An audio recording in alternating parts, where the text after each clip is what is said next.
আজকে তোদের water resource engineering এর সেকেন্ড ইউনিটটা শুরু করব, যেটা mainly water requirement of crop সেটা বেসিসে। আগের দিন ফার্স্ট ইউনিটের ম্যাক্সিমাম পোর্শনই হয়ে গেছে, জাস্ট একটা ম্যাথ বাকি আছে যে রান অফ ক্যালকুলেশনের, তো সেটা নেক্সট ক্লাসে করাবো। তো আজকে ওয়াটার রিসোর্স ইঞ্জিনিয়ারিং এর যে পার্টগুলো আছে সেকেন্ড ইউনিটে সেগুলো নিয়ে ডিসকাস করি। সিলেবাসটা রাখিস, যেটা যেটা যে সিলেবাস মানে হবে, যে টপিকগুলো ঠিক মারবি।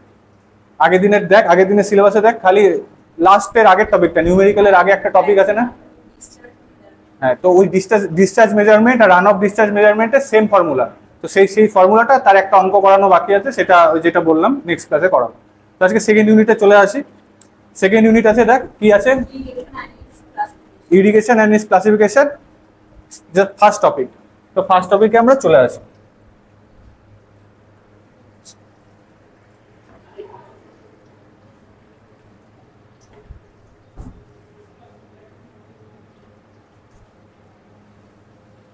তো ফার্স্ট টপিক কি আছে, ইরিগেশন। সবার ফার্স্টে আমাদের জানতে হবে ইরিগেশন কি। ওকে, একদম আমি বাংলা ভাষায় নর্মাল ভাবে বোঝাচ্ছি, এই জিনিসটা পড়বি, পড়ে যদি মনে হয় মিনিং এ বুঝতে অসুবিধা দেন আমি এটা পড়ে বুঝাবো, নাহলে আমি এমনি জাস্ট পুরোটা বুঝাই দিচ্ছি। So what is the irrigation? যখন আমাদের কোনো একটা, ধর আমি একটা কৃষক, আমি আমার একটা জমি আছে, সেটা চাষ করব। সেটা চাষ করতে গেলে আমি পার্টিকুলার একটা ক্রপকে চাষ করব। সেটা করার জন্য কি হবে, আমার পার্টিকুলার ওই জিনিসটা মানে শস্যটা ক্রপটা চাষ করার জন্য আমার ওয়াটার রিকোয়ারমেন্টের দরকার পড়বে।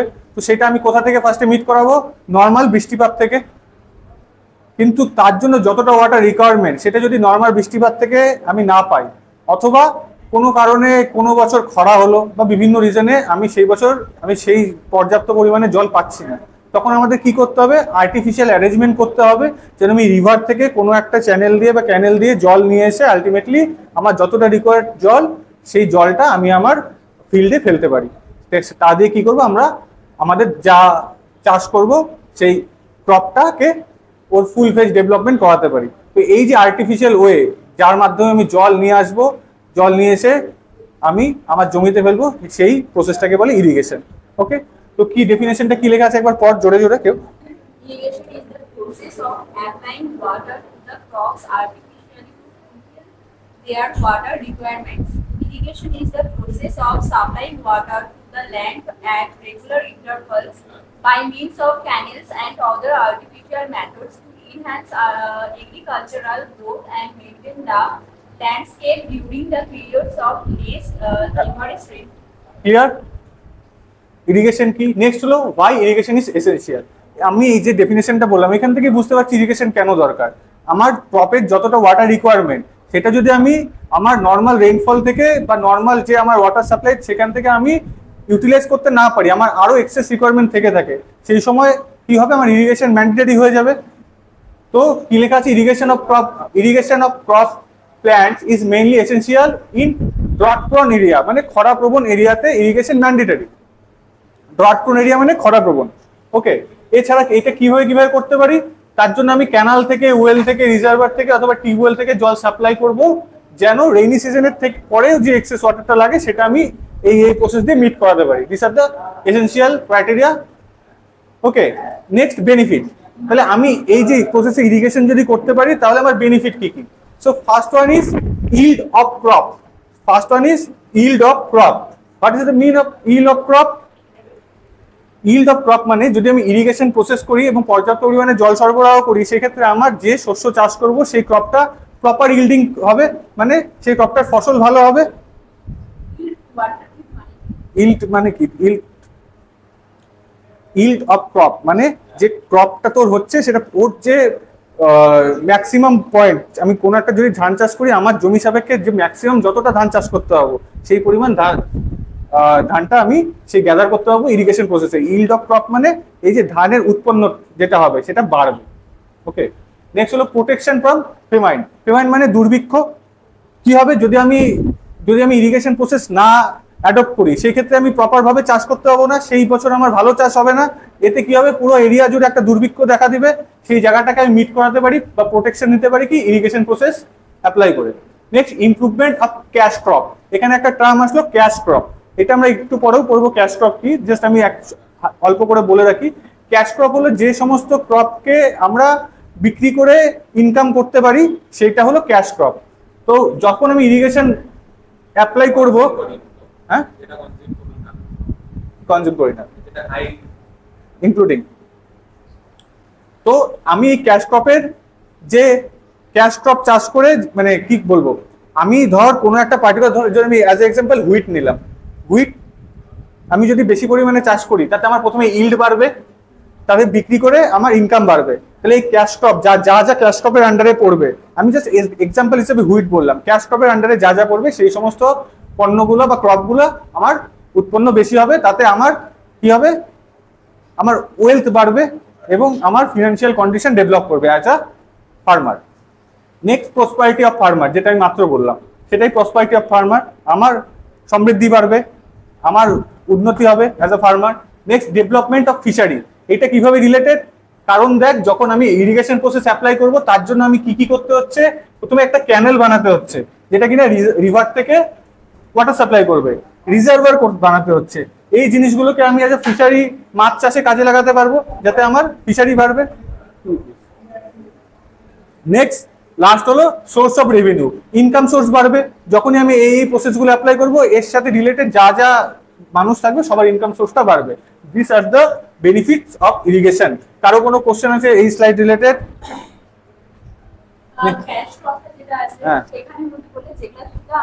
ক্যাশ ক্রপ আলাদা টপিকই আসবে একটু পরে, ঠিক আছে। নেক্সট হলো type of irrigation.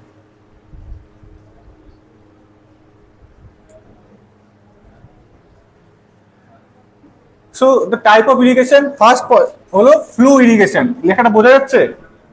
First one is flow irrigation. Flow irrigation মানে যখন এই ইরিগেশনে যে প্রসেসে আমি জলটা আপ টু ফিল্ড মানে রিভার থেকে নিয়ে ফিল্ড অবধি অ্যাপ্লাই করবো, সেটা যদি বাই গ্র্যাভিটি হয় that is the flow irrigation, গ্র্যাভিটিতে ফ্লো করে যাচ্ছে।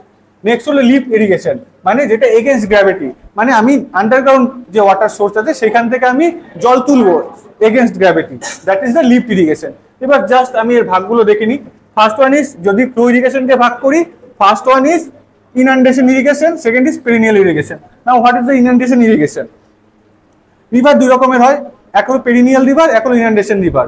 মানে যে রিভারে শুধু রেনি সিজনে জল আসে, বাদ বাকি সময় বেশি জল থাকে না, সেগুলোকে ইনান্ডেশন রিভার বলে।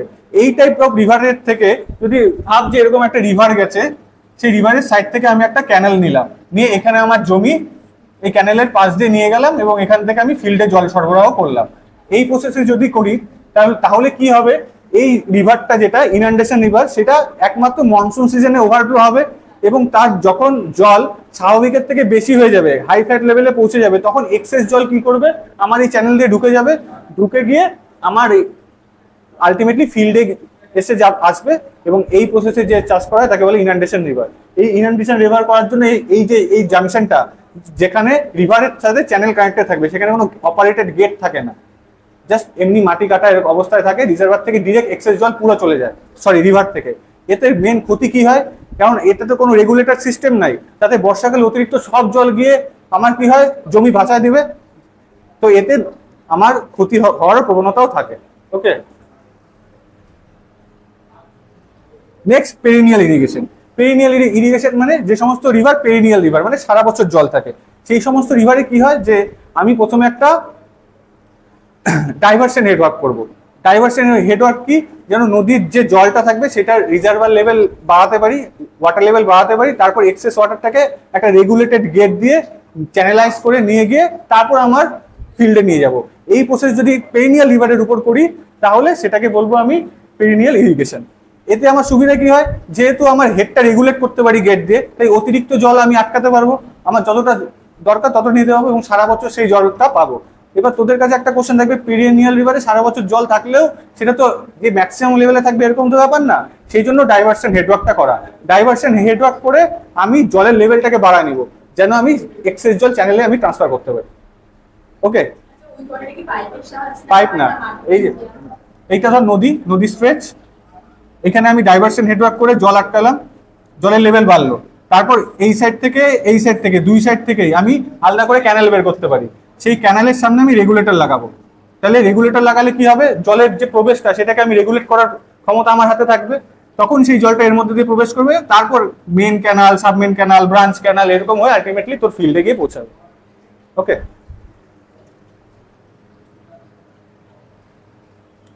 লিপ ইরিগেশন, আচ্ছা এর আরো দুটা পার্ট আছে, একটা হলো ডিরেক্ট ইরিগেশন আর একটা হলো ইনডিরেক্ট ইরিগেশন। ডিরেক্ট ইরিগেশন কি, যেটা হলো টেম্পোরারি স্টোরেজ টাইপের হয়, আর ইনডিরেক্ট ইরিগেশন হলো পার্মানেন্ট স্টোরেজ ওয়ার্কের হয়।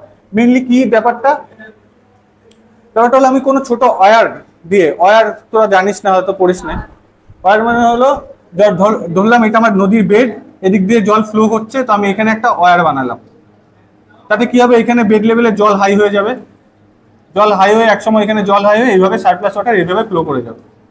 ক্লিয়ার? তো ওয়্যার দিয়ে যদি আমি এরকম করে একটা সিস্টেমটা করি, তাহলে সেটা ডিরেক্ট ইরিগেশনের মধ্যে থাকবে, আর ইনডিরেক্টের মধ্যে থাকবে ওই যে ডাইভারশন নেটওয়ার্ক বললাম সেটা দিয়ে। তো এইটা অত ডিটেলসের দরকার নাই, ঠিক আছে। নেক্সট চলে আসবো মেথড অফ ইরিগেশন। হ্যাঁ, ক্লাসিফিকেশন আর দিতে আমি তো বলে দিলাম, তোদের তো ধর একটা কোশ্চেন 8 মার্কসের কোশ্চেন আছে, তার মধ্যে এটা থাকবে 2 to 3 মার্কসের, তুই এইটা লেখার পর এক লাইন করে লিখে দিলেও এনাফ। নেক্সট হলো মেথড অফ ইরিগেশন, এটা ইম্পর্টেন্ট, এবং এই যা যা মেথড লেখা আছে এটা ডিটেলস আমি এখানে বলবো না, কারণ এটা ডিটেলস এর পরে ইনক্লুড করা আছে। ওকে, জাস্ট আমি বলে দিচ্ছি কি কি ইরিগেশন মেথড মানে হলো, এই যে জলটা নিয়ে আসলাম এটা কিভাবে আমার ফিল্ডে আমি প্রোভাইড করব, তার কি কি way. First is surface irrigation, মানে আমার যে জমির যে আর্দেন সারফেস তার উপর দিয়ে আমি জলটা সাপ্লাই করব ফিল্ডে। নেক্সট সাব সারফেস, মানে আমার জমির ইনার লেয়ার দিয়ে। নেক্সট হলো স্প্রিংকলার ইরিগেশন, মানে স্প্রিংকলার ইরিগেশন জল আমি ফোয়ারার মতো ছিটায় ছিটায় দিব। ড্রিপ ইরিগেশন মানে একদম রুট লেভেলে চুয়ে চুয়ে জল যাবে, ঠিক আছে। এটার পুরো ডিটেলস আমি আসবো, এটা জাস্ট একবার দেখে নেই যে যে টাইপ আছে, সব টাইপ একটু পরে আসবো। এইটা চার্ট করে দেওয়া আছে, যদি শর্ট মার্কসের কোশ্চেন আসে, লাইক 2 মার্কসের আসলো যে ক্লাসিফিকেশন বা মেথড অফ ইরিগেশনের ইয়ে করো, ক্লাসিফাই করো, তাহলে এইভাবে করবি। যদি তার মধ্যে থেকে ডিটেলসে আছে তাহলে এরপরে আসছি সেই পার্টগুলোতে করবো। তো এটা আমি ভিতরের ডিটেলস এখানে বললাম না, এখানে কি আছে ফ্লাডিং, ফ্লুরো, কন্ট্যুর, এগুলো আমি একটু পরে বলবো। ওকে, নেক্সটে যাবো, কারো অসুবিধা আছে এই স্লাইডে? দেখ,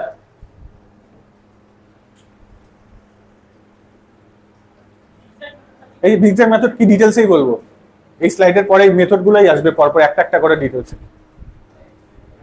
ঠিক আছে। সারফেস মেথড আসলাম, ডিটেলসে সব আছে।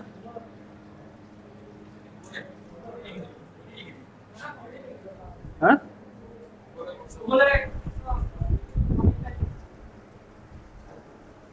রেফারেন্স সবকিছুর এক জায়গা থেকেই আসে, এটা তো জানিসই। ওকে, সারফেস মেথড মানে কি, সারফেস মেথডের বেসিক কনসেপ্ট হলো আমার যে আর্দেন সারফেস তার উপর দিয়ে জল সরবরাহ করব, তার বিভিন্ন প্রসেস আছে।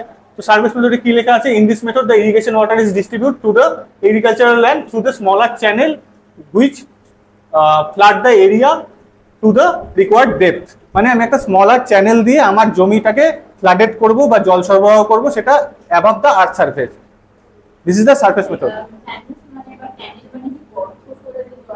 ক্যানেল মানে কি, শোন, ড্রেন যেরকম দেখিস সেটারই লার্জার যেটা সাইজ সেটা হলো চ্যানেল বা ক্যানেল।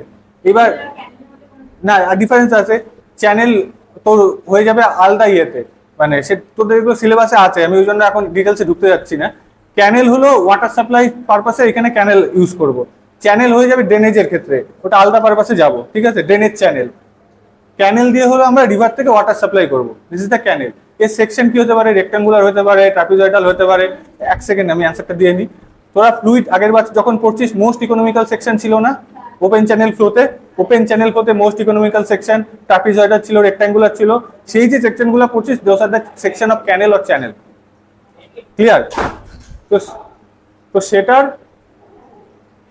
তো সেটার ডিটেলস পার্ট তোদের ক্যানেল বা চ্যানেল আছে, সেই পোর্শনে পড়বো। বল, আর কি কোশ্চেন ছিল?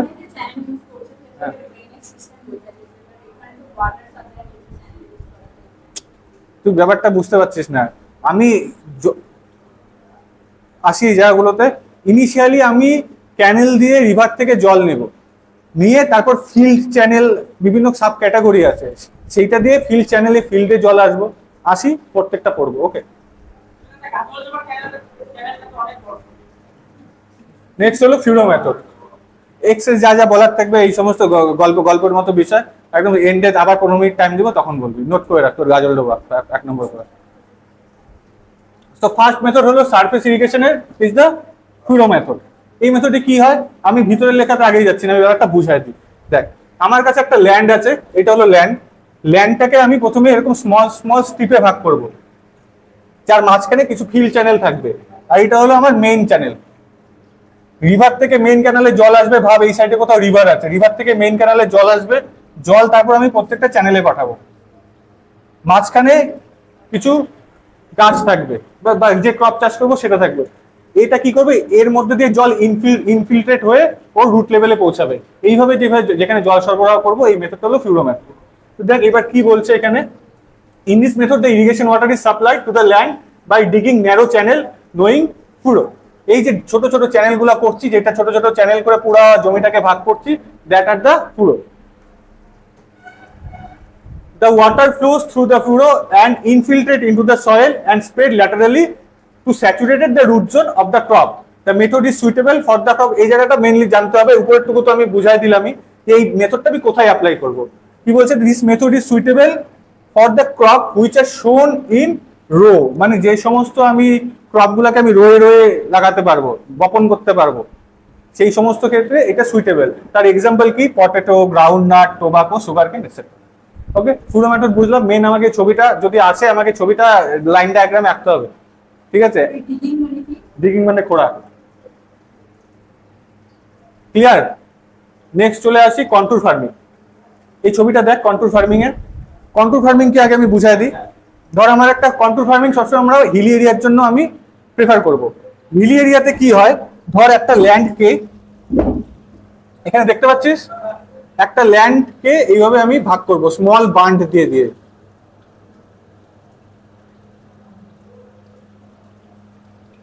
এরকম স্মল বান্ড দিয়ে দিয়ে একটা ল্যান্ডকে ভাগ করব। This are the small bund or levees. এর মাঝখানে এরকম শস্য থাকবে। কি হবে, উপর থেকে জল যখন আসবে, এখানে এসে জল এই লেয়ার অব্দি ভর্তি হবে, এক্সেস জল এখানে চলে আসবে, এক্সেস জল ভর্তি হবে, আবার এক্সেস জল এসে এখানে ভর্তি হবে।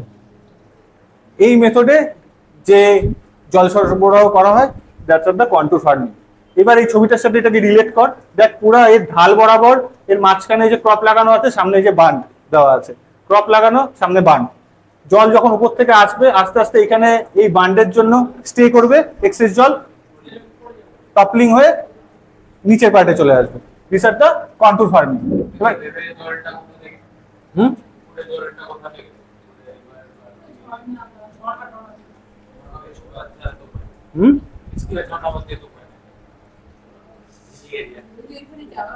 শোন, তুই জল সরবরাহ করতে পারবি, দেখ হয়তো তোর নদী বা ঝর্ণা এই লোকেশনে নাই, তুই সেই ঝর্ণার জলটা তো নিয়ে আসতে পারবি কোনোভাবে, নিয়ে এসে তোর যে টোটাল জমিটা তার টপ পজিশনে বা ক্রাউন পজিশনে যদি এনে ফেলিস, তাহলে টোটাল জমিটাই চলে যাবে। দিস প্রসেস আর ইরিগেশন। কি করে জলটা, আমি এখানে জল কিভাবে নিয়ে আসবো সেটা আমার পারপাস না, কি মেথডে জলটা দিব জমিতে সেইটার ভাগ এইটা। তুই কোশ্চেনটাই করতেছিস আলাদা, যেটা ক্যানালের চ্যাপ্টারে ক্যানাল ইয়েতে পড়বো, সেটা পাহাড়ে কিরকম করা হয়, সমতলে কি করে করা হয়, সেটা আলাদা কোশ্চেন করতেছিস। এইখানে হলো তুই জলটা রিভার থেকে নিয়ে আসার পর আলটিমেটলি ফিল্ডে কি মেথডে অ্যাপ্লাই করবি। ওকে, কি লেখা আছে একবার দেখ। This method is adopted in hill area where land has steep slope. Here the land is divided into series of horizontal strip which is known as terrace. Small band are provided at the end of each terrace to hold the water up to the required depth. This method serves also the purpose of flood control. Okay, একদম easy যেটা বললাম। বল কোনটা? এই যে small strip, এই যে small strip গুলো, এগুলোকে টেরেস বলে। ক্লিয়ার? এই স্লাইডে কারো কোনো প্রবলেম? বল। সারফেস মেথডটা আরেকবার বলবো, এইগুলোই সব সারফেস মেথড। সারফেস মেথড মানে হলো যখন আমি অ্যাবাভ সারফেস জল সরবরাহ করব, that is the surface method. যখন সারফেসের বিলো দিয়ে জল সরবরাহ করব, তখন সাব সারফেস মেথড। ঠিক আছে, এই সারফেস মেথড, এই যে যা যা পড়তেছি সবগুলো সারফেস মেথডেরই পার্ট। দেখ এই যে আগের স্লাইডে আছে,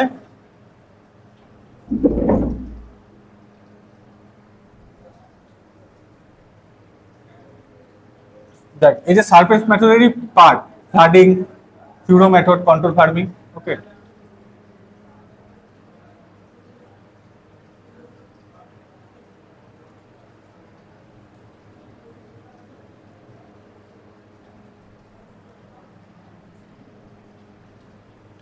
নেক্সট হলো ফ্লাডিং মেথড। ফ্লাডিং মেথডের মেন পারপাস কি, আমি আমার রিভার থেকে ক্যানেল দিয়ে জল নিয়ে এসে তারপর চ্যানেল দিয়ে, ফিল্ডের মধ্যে চ্যানেল থাকবে, মানে ব্যাপারটা আমি তোকে দেখাবো, তো সব ক্লিয়ার হয়ে যাবে, এরপরে লাইন ডায়াগ্রাম গুলো আসবে। একবার জাস্ট ভিশনে ভাব যে আমি কোনো রিভার থেকে একটা ক্যানেল দিয়ে জল আসলো, সেই জলটাকে এবার আমি ছোট ছোট ফিল্ড চ্যানেল দিয়ে নিয়ে এসে আমার ফিল্ডে ফেললাম। এইবার সেই ক্ষেত্রে ফ্লাডিং মেথডে কি হবে, পেরিনিয়াল আর ইনান্ডেশন দুই রকম রিভার ছিল, একটা রিভার পেরিনিয়ালটা কন্ট্রোল করতে হবে আর ইনান্ডেশন হলে কন্ট্রোল করতে পারবো না। আমি ওই দুই মেথডে জল এনে আমি আমার যে জমি সেটাকে এরকম করে ফ্লাড করা দেবো, দিয়ে ওর ওয়াটার রিকোয়ারমেন্ট যেটা সেটা সার্ভ করবো। This method is flooding method. একবার পর একবার This method is suitable for the agricultural land which exists in flat topography. In this method, topography bolte bhumirup. Topography mane bhumirup. In this method, the field is flooded with water with the help of field channels. The floating method may be of two types: uncontrolled floating, controlled floating. Flooding. Uncontrolled flooding or controlled flooding. Uncontrolled flooding. This method is applicable in inundation irrigation system. মানে কি inundation river থেকে আমি যখন ইরিগেশনের জলটা দিব, কিন্তু আমি ইনান্ডেশনের পেরিনিয়াল সিস্টেম পড়ালাম। Inundation irrigation system. Here the land is flooded with water by inundation canal. As there is no controlling system in inundation canal, this type of distribution of water is known as uncontrolled flooding. This method results in wastage of water and over irrigation. Controlled flooding. Uncontrolled flooding নিয়ে কারো কোনো অসুবিধা, একদম basic জিনিস। Next Controlled flooding. This method is applicable in perennial irrigation system. In this method, the agricultural area is flooded with water through the canals which are provided with regulators. It is again subdivided into following types. Control flooding, তার মানে কি, control flooding এ কি করব, perineal river থেকে আমি water নিব, তার মানে আমার সামনে যেখানে রিভার আর ক্যানালের জাংশন সেখানে আমার হেড রেগুলেটর থাকবে, আমি রেগুলেট করতে পারবো। তাহলে সেই ক্ষেত্রে আমি ফ্লাডিং যেটা করব আমি কন্ট্রোল করব, মানে আমার হাতে কন্ট্রোলটা থাকবে। হ্যাঁ, প্রয়োজনের মতো জল থাকবে। যখন আমি দেখবো আমার এক্সেস জল হয়ে যাচ্ছে, আমি একবার হেড রেগুলেটরের গেট বন্ধ করে দেবো। ক্লিয়ার? এবার এই কন্ট্রোল ফ্লাডিং হলো,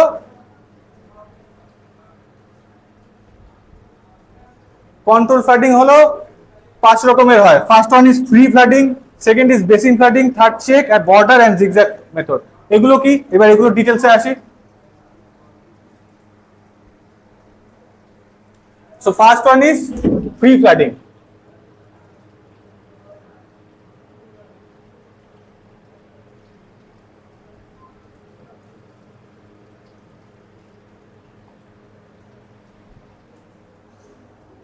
So free flooding কি, দেখ এবার তো তোর কোশ্চেন অ্যান্সার দিও ভালো করে। আমি প্রথমে রিভার থেকে একটা ক্যানেলে জল আনছি, ক্যানেল থেকে জল নিয়ে এই সাপ্লাই চ্যানেলে নিয়ে এসেছি, ঠিক আছে? সাপ্লাই চ্যানেল থেকে এবার আমার এইটা আমার জমি, এরপরে আমার অন্য কারো জমি আছে,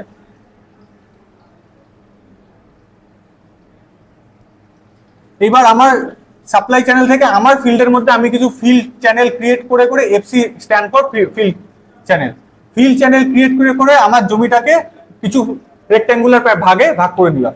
এবার সেই প্রত্যেকটা জমির মধ্যে আমি ফিল্ড রেগুলেটর লাগালাম। ওকে, তাহলে এই যে আমার জমির যে কম্পোনেন্ট গুলো হলো, মানে ভাগগুলো হলো, প্রত্যেকটার মধ্যে আমার রেগুলেটর লাগানো আছে। এইবার কি করবো, সাপ্লাই চ্যানেল থেকে এদিক দিয়ে ফিল্ড চ্যানেল দিয়ে জল যাবে, ও তারপর জল এদিকে, যখন আমি রেগুলেটর খুলে দিব তখন জল এখানে ভিতরে ঢুকে ফ্লাড করে দিবে, যখন আমার এক্সেস মনে হবে তখন বন্ধ করে দিব। তারপর কি হবে, তখন এক্সেস জল পাস করে ওয়েস্ট চ্যানেল দিয়ে চলে যাবে। এই টোটাল প্রসেসটা হলো ফ্রি ফ্লাডিং। আবার রিভারে চলে যাবে বা ক্যানেলে চলে যাবে, রিভারের তো না, এই চ্যানেল গিয়ে ক্যানেলে পড়বে। তো বুঝতে পারলি ফ্রি ফ্লাডিং কি? ফ্রি ফ্লাডিং এর মেইন ইম্পর্টেন্ট জিনিস হলো এখানে একটা ফিল্ড রেগুলেটর থাকবে। চ্যানেল থেকে যখন আমি জমিতে জল সরবরাহ করবো তখন একটা রেগুলেটর থাকবে, যেটা আমি রেগুলেট করতে পারবো। ক্লিয়ার? নেক্সটে চলে আসি। নেক্সট হলো বেসিন মেথড। আবার এইটাতে ভালো করে দেখ, বেসিন মেথড মেইনলি আমরা কোথায় ইউজ করব, অর্কার্ডস টাইপের যে সমস্ত প্ল্যান থাকবে, মানে কি, যখন কোনো ফলের বাগান বা কিছু সংখ্যক ফলের যখন ও চারপাশে ঘেরা থাকে, ঠিক আছে, যেটা একটা অর্কিড ফলের বাগান, একটা এরিয়া, পুরা বাগান বল না, কিছু সংখ্যক ফলের গাছ যখন একটা কিছু দিয়ে ঘেরাও করা থাকবে, যেটা একটা অর্কিড। মানে কিছু সংখ্যক গুচ্ছ আকারে হয় না, অনেক রকমের দেখিস যে অনেক ফলের গাছ, সেই সমস্ত ক্ষেত্রে। তো এখানে দেখ কি আছে, মেন রিভার থেকে ক্যানেল দিয়ে জল আসলো সাপ্লাই চ্যানেলে, সাপ্লাই চ্যানেলের পর থেকে আমি ফিল্ড চ্যানেল দিয়ে নিয়ে এসে এরকম গাছের চারপাশে এইভাবে জল দিয়ে দিব, রিং করা থাকবে। This is the basin method, এইটাকে বলে বেসিন। এটা বেসিন, এটা ফিল্ড চ্যানেল, এটা হলো সাপ্লাই চ্যানেল। একবার বেসিন মেথডটা একবার বোর্ডের দিকে দেখে পড়।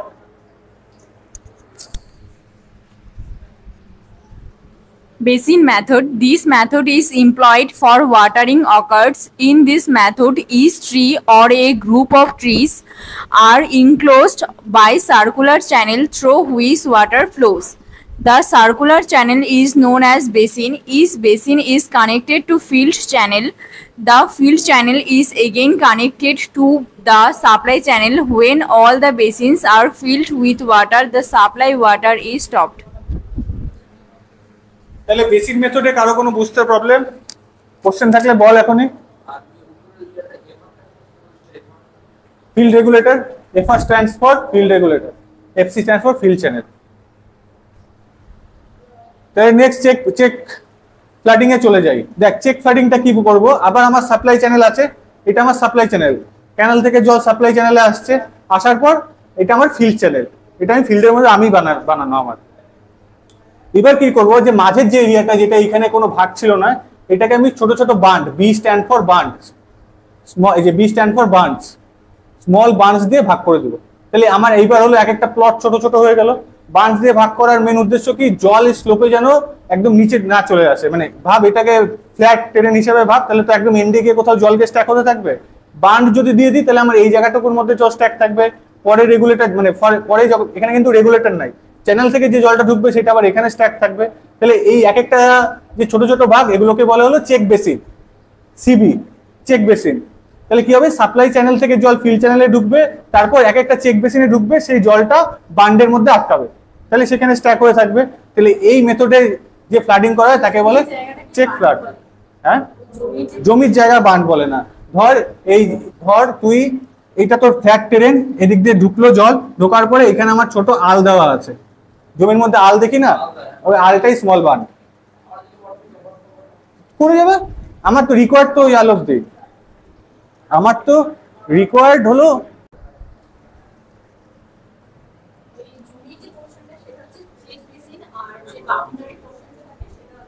বাউন্ডারি পোর্শন বলে কথা না, তুই যেখানে বাঁধ দিবি, বাঁধ মানে বাঁধ, ছোট ছোট যে বাঁধগুলো প্রোভাইড করবি, দ্যাটস আর দ্য বাঁধ স্ট্যান্ড। ওখানে বি দিয়ে নোট করা আছে,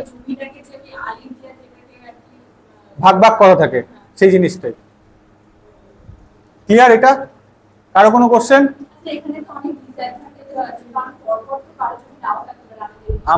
আমার যেখানে যেটা সুইটেবল সেটাই অ্যাপ্লাই করবো। আমার তো এরকম না যে তোর জমির ক্ষেত্রে যেটা সুইটেবল হবে এই ক্রাইটেরিয়া হিসাবে সেইটা অ্যাপ্লাই করবি। তুই যে ক্রপ লাগাবি সেই ক্রপের ওয়াটার রিকোয়ারমেন্ট কতটা, সেই হিসাবে যেটা অ্যাপ্লিকেবল সেটা করবি। তোকে না যে এতগুলাই সবই করতে হবে তোর এখানে।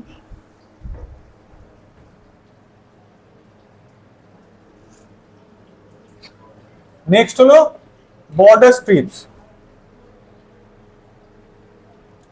বর্ডার স্ট্রিপসে কি করব, তুই যেমন বললি ওটা ডিসঅ্যাডভান্টেজ আছে, আমিও মানলাম ডিসঅ্যাডভান্টেজ আছে, তাহলে আমি তোরটা, যদি তোরটা বর্ডার স্ট্রিপ সাপোর্ট করে, বর্ডার স্ট্রিপ করব। বর্ডার স্ট্রিপে কি হয়, যখন তোর একটা কান্ট্রি স্লোপ থাকে, একবার দেখ এখানে বলে দিই, এখানে লেখা আছে এটা কান্ট্রি স্লোপ। কান্ট্রি স্লোপ মানে তোর টোপোগ্রাফিক্যাল ভূমির যে স্লোপটা চলে গেছে, জমি স্লোপ অনুযায়ী তুই জল দিবি। এই ঘরটা ভাব, এই ঘরটার স্লোপ কোন দিকে, যদি যখন মেঝে করা হয়েছে, যেদিকে জল বের হওয়ার হোলটা রাখা আছে সেদিকে স্লোপ, মেঝের স্লোপ। যদি পুরো এইবার যদি আমি ভাবি এই স্লোপটা আমার বানানো না, এটা অটোমেটিক ভূমিরূপী, এটা this are the country slope. কি বলছে, in this method agricultural area is divided into series of long narrow strip.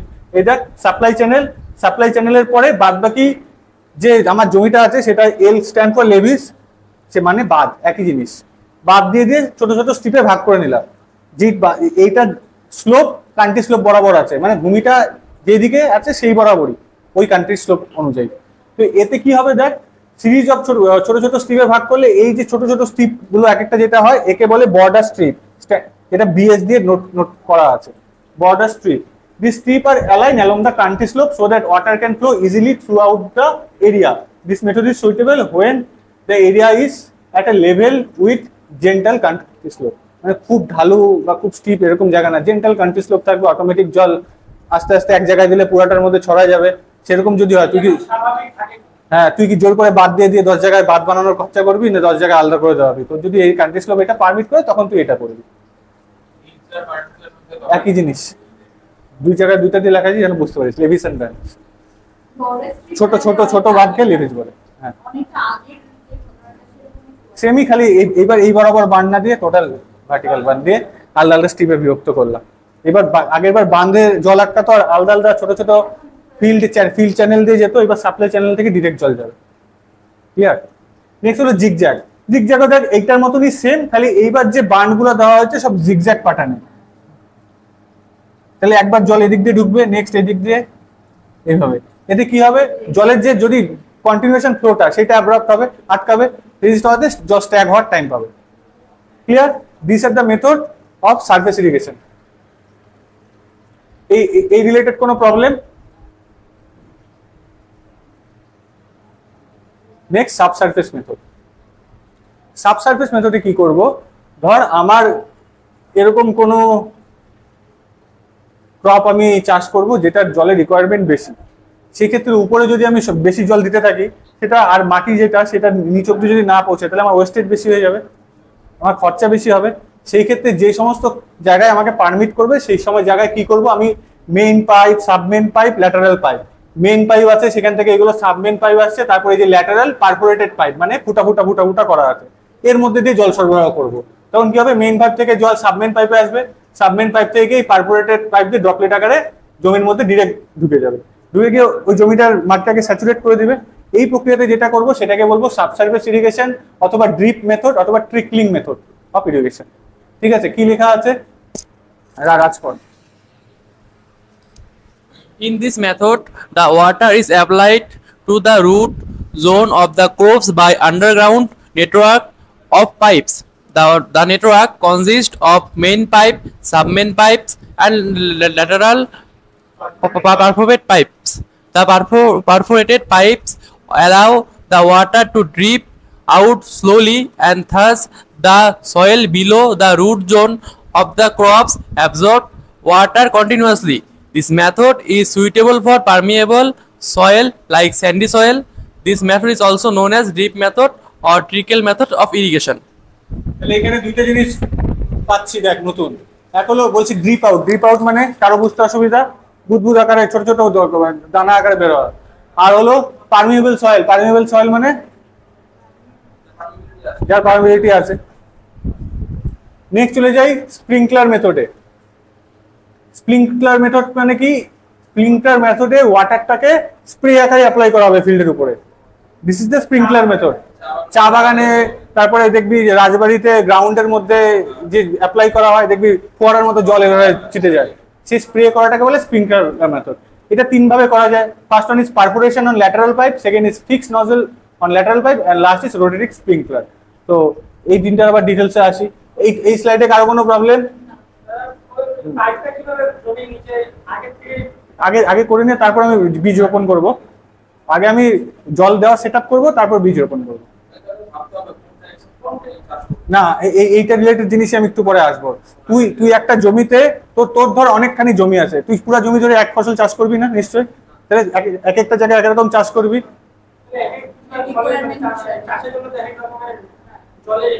তুই তো সয়েল কন্ডিশন তো ভ্যারি করবে, তুই নিশ্চয়ই এখানে নিয়ে এসে চা চাষ করতে পারবি না। তাহলে চা যেখানে চাষ করবি সেটার একরকম ব্যাপার আসবে।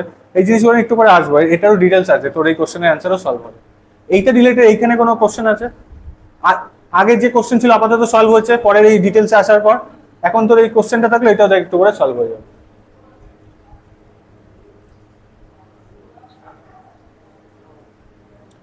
এবার দেখ, তিন রকম স্প্রিংকলার মেথডে স্প্রে করব। আমি ভিতরে লেখা যত যাচ্ছি না, আমি এখান থেকে বলি। লেখা সেম একদম, এই দুটা তো পড়লি নিজেরা, একদম সহজ ভাষায় লেখা আছে, অসুবিধা হবে না। দেখ, প্রথম হলো পারফোরেশন আর ল্যাটারাল পাইপ। এইটাতে আমি কি করে করব, আমার মেন পাইপ থাকবে, সাবমেন পাইপ থাকবে, তারপর ল্যাটারাল পাইপ যেটা থাকবে সেটাকে এরকম পিলারের উপরে সাপোর্ট দেওয়া থাকবে জমির উপরে, আর ল্যাটারাল পাইপটা পারফোরেটেড থাকবে, মানে ফুটা ফুটা থাকবে। এইবার যদি আমি প্রেসারে জল পাঠাই মেন পাইপ দিয়ে, সাবমেন পাইপ দিয়ে, তারপর পারফোরেটেড পাইপে, প্রেসারে জল আসলে কি হবে, ফুটাগুলো দিয়ে জল স্প্রিংকলার আকারে স্প্রে হয়ে বেরোবে জমির উপরে। এই পদ্ধতিটাকে বলা হলো perforation on lateral pipe. Okay, next হলো ফিক্সড নজল ল্যাটারাল পাইপ। এইবারও কি সেম, মেইন পাইপ আছে, সাবমেন পাইপ আছে, ল্যাটারাল পাইপটা সাপোর্ট দেওয়া আছে পিলারের উপরে, বাট এর মধ্যে ফুটা করা নাই। কি করা আছে, একটা নির্দিষ্ট গ্যাপিং এ আমার নজল দেওয়া আছে। গ্যাপিংটা এইভাবেই নির্ধারণ করা হয় যেন যখন স্প্রে হয়ে জল বের হবে তখন ইভেনলি যেন সব জায়গায় ডিস্ট্রিবিউট হতে পারে, সেটাকে মাথায় রেখে আমার নজলের গ্যাপিংটা করা হয়। তারপর কি হয়, নজলের মাথা দিয়ে জল বেরোয়, স্প্রে আকারে জমিতে পড়ে। And the last one is rotating sprinkler. এটা তোরা বেশিরভাগ সময় চা বাগানে বা এই রাজবাড়িতেও দেখতে পারিস। কি হয়, এখানেও মেন পাইপ আছে, সাবমেন পাইপ আছে, আর ল্যাটারাল পাইপ আছে। ল্যাটারাল পাইপ এখানেও পিলারে সাপোর্ট দেওয়া আছে। এবার কি হয়, ল্যাটারাল পাইপ থেকে একটা রাইজার কানেক্ট করা থাকে। This is the riser. রাইজারের সাথে কি কানেক্ট করা থাকে, একটা নজল কানেক্ট করা থাকে, মানে দুটো নজল কানেক্ট করা থাকে। এই যে এইটা হলো সেই নজলের সেটআপটা। এবার যখন প্রেসারে জলটা আসে, এসে যখন রাইজার দিয়ে ওঠে, তখন ওকে প্রেসারের জন্য মুভ করানো শুরু করে, ও গোল হয়ে ঘুরতে থাকে আর স্প্রে করতে থাকে চারপাশে। This is the rotating sprinkler. ঠিক আছে, নজল নজল নজল দেখিস না কোনো সময়, পাইপের মাথায় দেখবি অনেক সময় আমরা নজল লাগায় জোরে স্প্রে করি, নজল। ঠিক আছে, তাহলে এইটা রিলেটেড কোনো প্রবলেম, স্প্রে মেথডের ভিতরে যা লেখা আছে একদম ইজি ভাবে লিখছি, কোনো বুঝতে অসুবিধা হবে না। আমি যেটা বললাম সেটাই লেখা আছে। ঠিক আছে, এখন এটাকে আমি আবার রিপিট করতে গেলে টাইম ওয়েস্ট হবে।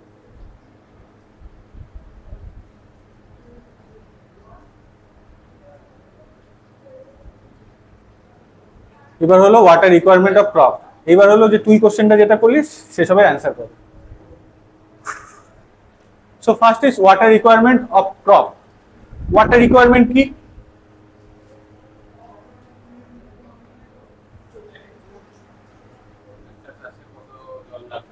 একটা কোনো পার্টিকুলার ক্রপকে ওর ফুল ফেজ ডেভেলপমেন্ট করতে, ওর আর আমি যেন ওই যেখানে ওই ক্রপটা চাষ করছি সেখান থেকে ম্যাক্সিমাম ইল্ড পাই, মানে ম্যাক্সিমাম ক্রপ উৎপন্ন করতে পারি, সেটা করার জন্য যে অ্যামাউন্টের জল লাগবে, that is the water requirement of crop.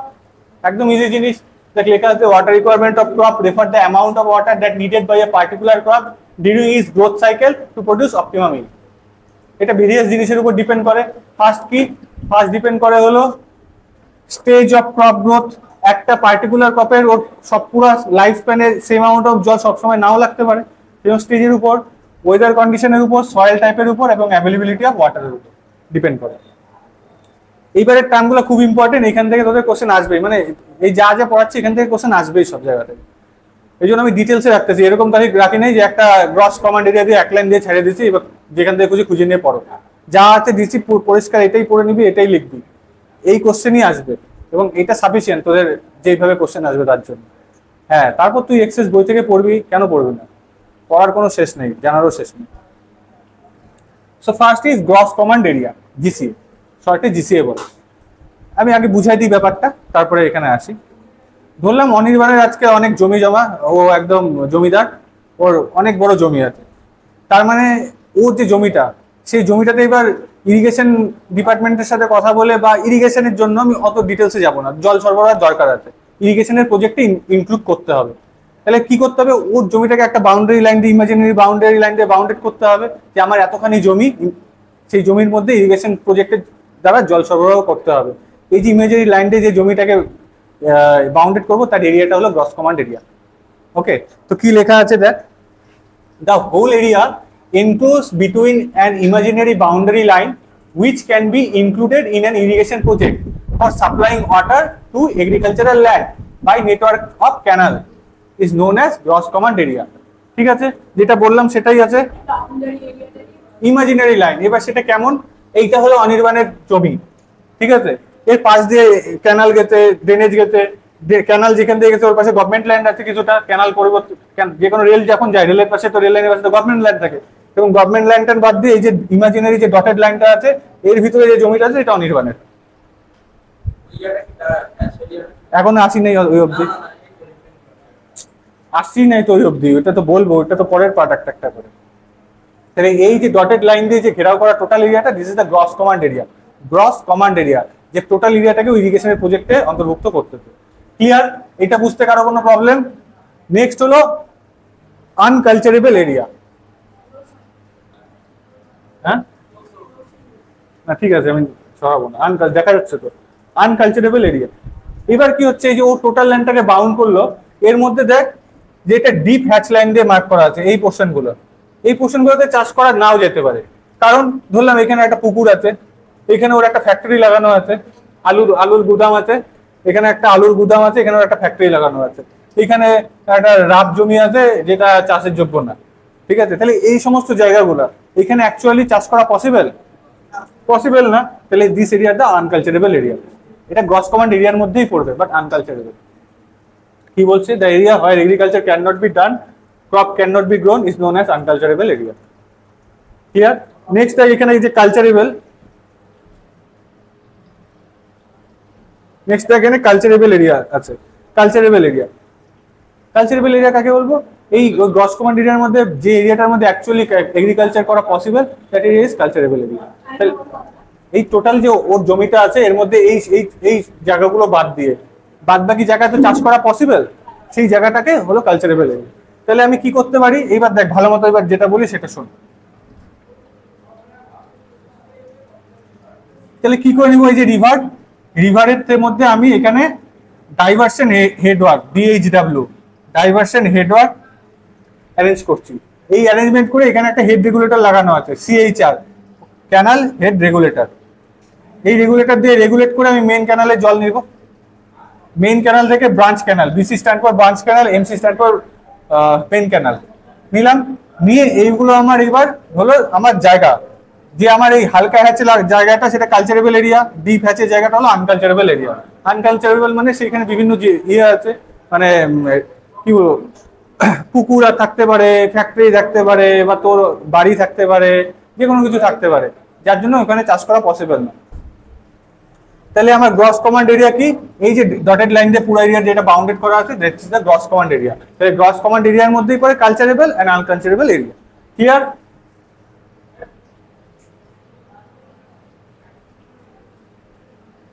Next চলে আসি এবার যে কালচারেবল এরিয়া সেটার ভাগে।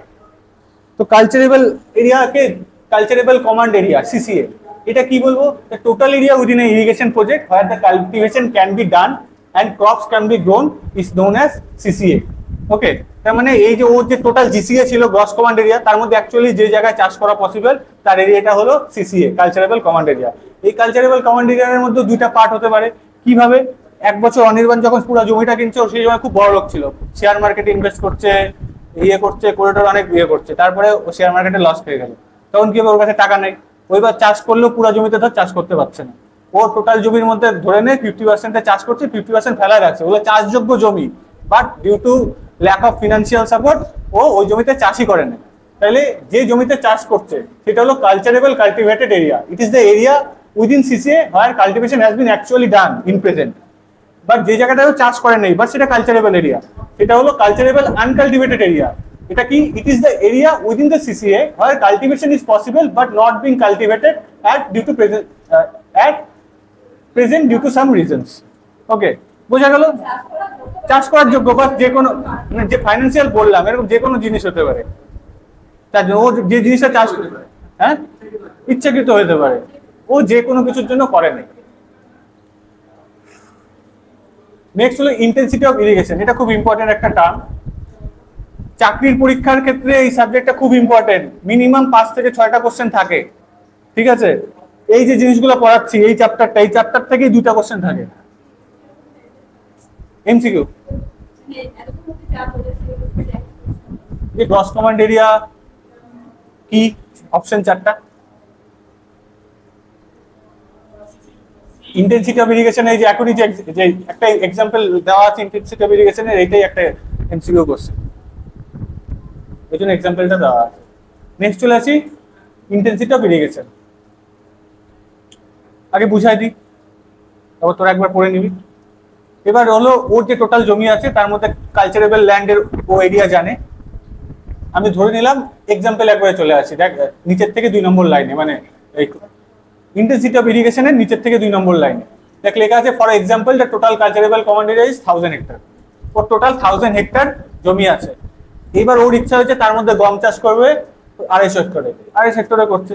তাহলে এই যে গম চাষ করার ইন্টেন্সিটি কত? Intensity of irrigation is the actually যে জমিতে চাষ করছে divided by the whole culturable area, CCA. তার মানে যে অ্যাকচুয়ালি কোনো ক্রপ যে যতটুকু এরিয়াতে চাষ করছে divided by the total area, পার্সেন্টেজে বের করার জন্য 100% দিয়ে 100 দিয়ে মাল্টিপ্লাই করা হয়। তাহলে ও 250 হেক্টরে চাষ করছে, ওর টোটাল এরিয়া 1000 হেক্টর। তাহলে হুইট চাষের জন্য ইন্টেন্সিটি অফ ইরিগেশন কত? 25%। এটাকে আমি উল্টা কিভাবে বের করতে পারবো? This is the MCQ question, যে এরিয়া টু বি ইরিগেটেড আমি কতটা এরিয়া ইরিগেটেড করতে পারবো। This is the total CCA into intensity of irrigation. CCA কত? সিসিএ হলো আমার 1000, আর আমার ইন্টেন্সিটি অফ ইরিগেশন 25%। তার মানে আমি ইরিগেশন কত করছি, মানে সরি কত এরিয়ার উপর গম চাষ করছি? 250। This is the back process. এটা হলো এমসিকিউ কোশ্চেন। ক্লিয়ার? তাহলে উপরের লেখাটা বুঝতে পারবি, আমি একদম এক্সাম্পল দিয়ে বলে দিলাম। নেক্সট হলো ক্রপ রেশিও। আমরা ছোটবেলা থেকে পড়ছি 2 রকমের ক্রপ হয়, খারিফ শস্য, রবি শস্য, তাই তো? এই খারিফ শস্য আর রবি শস্য যে যতটুকু এরিয়া চাষ করবো তাদের এরিয়া রেশিও হলো ক্রপ রেশিও। কি লেখা আছে? It is defined as the ratio of the area of two main crop season, kharif and rabi. আবার এক্সাম্পলে চলে আসি। ধরলাম আমি আমার টোটাল যা জমি আছে তার মধ্যে 2500 হেক্টরে খারিফ শস্য চাষ করছি, 5000 হেক্টরে রবি শস্য চাষ করছি। তাহলে আমার ক্রপ রেশিও কত? আমরা সবসময় জানি area of kharif divided by the area of rabi. তাহলে 2500 ভার্সেস 5000 ইকুয়াল টু 1:2। ক্লিয়ার? এই স্লাইডে কারো কোনো প্রবলেম? আমি এখানে দাঁড়ালে স্লাইডটা ভালো মতো দেখা যাবে না, লেখা ঢাকা পড়বে, ওই জন্য আমি এই সাইডে এসে বলি। কোনো প্রবলেম? তাই নেক্সট স্লাইডে যাই।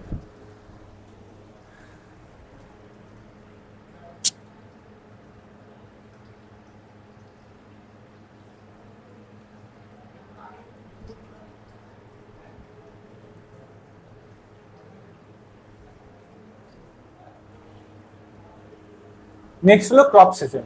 তাহলে আমি 2 রকমের দেখলাম, 2 রকমের শস্য চাষ হয়, খারিফ এন্ড রবি। তাহলে যে সিজনে খারিফ শস্য চাষ করবো দ্যাট ইজ খারিফ সিজন, যে সিজনে রবি শস্য চাষ করবো দ্যাট ইজ রবি সিজন।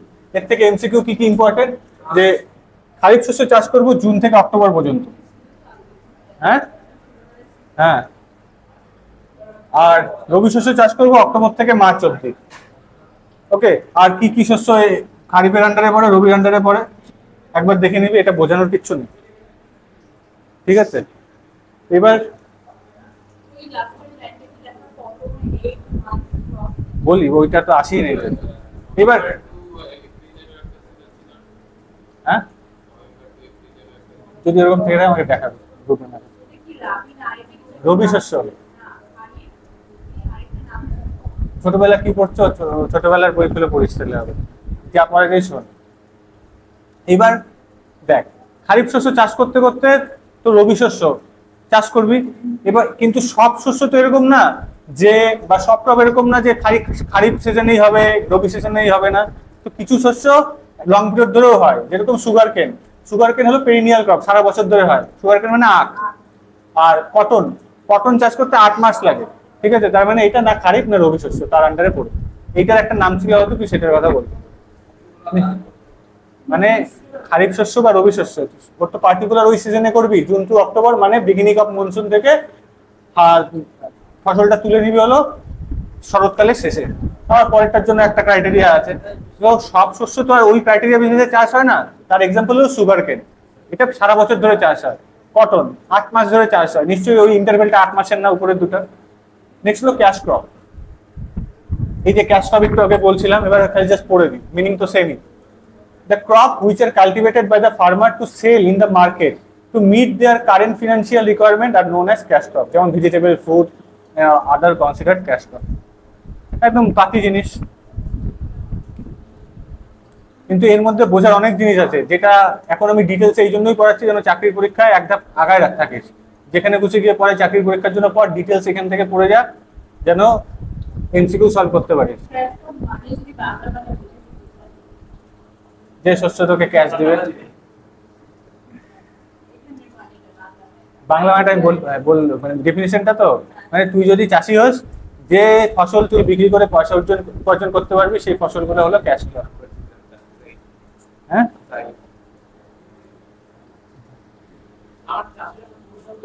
হ্যাঁ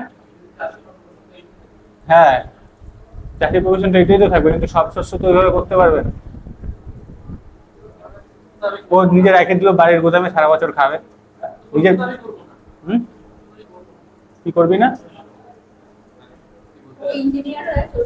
না, তুই ইঞ্জিনিয়ার হয়ে তুই যখন ইরিগেশন ডিপার্টমেন্টে চাকরি করবি, তোকে এইগুলো হিসাবে ভাগ করে জল সরবরাহ প্ল্যানিং করতে হবে। এইটা তো তোর বেসিস, এই যে এই সমস্ত বেসিসের ভিতরে এরপরে যাবো তুই জল সরবরাহ কি করে করবি। এই বলছে চাষিদের কি ভাবিস, অত ইয়ে ওরা যথেষ্ট জানে। আর তোর মনে হয়, কারণ তুই তুই এটা রেগুলার দেখিস না। সব জায়গায় ওরা সব ইয়ে করে, ওদের ওরকম ট্রেনিং হয় গভর্নমেন্ট। আরে ইঞ্জিনিয়ারকে এগুলো করবে না, ব্যাপারটা বোঝার চেষ্টা কর। এগুলো হলো এগ্রিকালচারাল ডিপার্টমেন্ট থেকে চাষিদের ট্রেনিং দিয়ে এই সমস্ত জিনিস ওদের করাবে। এইবার হলো তুই অ্যাজ আ ইঞ্জিনিয়ার কি করবি, এই জিনিসটা তুই জানলে তবেই তো তুই তোর প্ল্যানিং যে করবি জল সরবরাহ সেটা করতে পারবি। না তুই তো করবি হলো ম্যাক্সিমাম, তোর তো আরসিসি করে ডিজাইনে জানিস যে ম্যাক্সিমাম দিয়ে সেভ করে দেবো, তুই তো ম্যাক্সিমাম জল সরবরাহ করে ফসল নষ্ট করে দিবি। ঠিক আছে, সেটাও তো লিফট ইরিগেশন, গ্র্যাভিটির উল্টা বাস থেকে তুললো, এগেইনস্টে তুললো, ওইটাও তো লিফট ইরিগেশন। এগুলো তো অবান্তর কথা চলে আসবে। আচ্ছা নেক্সট, ক্রপ রোটেশন। ঠিক আছে, আবার আসি। আমি আজকে 22টা স্লাইড বানাই আনছি, পড়াইতে তো দে।